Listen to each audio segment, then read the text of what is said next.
എല്ലാ കൂട്ടുകാർക്കും പുതിയ വീഡിയോയിലേക്ക് സ്വാഗതം. നമ്മുടെ പച്ചക്കറിത്തോട്ടത്തിലെ വിശേഷങ്ങളൊന്നും നിങ്ങളുമായിട്ട് ഷെയർ ചെയ്യാൻ വിചാരിച്ചില്ല. സൺഫ്ലവറിൻ്റെ പ്ലാന്റ് കണ്ടോ? എൻ്റെ കയ്യിലെക്കാട്ടിലും വലുതാണ്. ഒരു ഇല എൻ്റെ കൈയുടെ ഇതിൽ 2 പ്രാവശ്യം പിടിച്ചെങ്കിലേ കിട്ടത്തുള്ളൂ. നോക്കിയേ,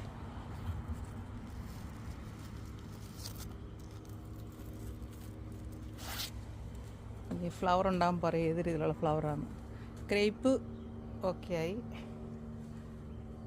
നമുക്ക് ക്രേപ്പ്, പിന്നെ അതേ പാവലും പടവലവും വെള്ളരിക്കായും ഒക്കെ കിളിച്ച് വരുന്നേ ഉള്ളൂ. ഈ പ്രാവശ്യം വളരെ ലേറ്റായിട്ടാണ്, ജൂൺ അവസാനമായിട്ടായപ്പോഴത്തേക്കാണ് അതെല്ലാം മുളച്ച് വരുന്നത്. വള്ളി വീശാൻ തുടങ്ങിയതേ ഉള്ളൂ. ഇവിടെ നമുക്ക് നാട്ടിൽ നിന്ന് കൊണ്ടുവന്ന 2 പടവലത്തിൻ്റെ തൈ കിളിപ്പിച്ചെടുത്തിട്ടുണ്ട്.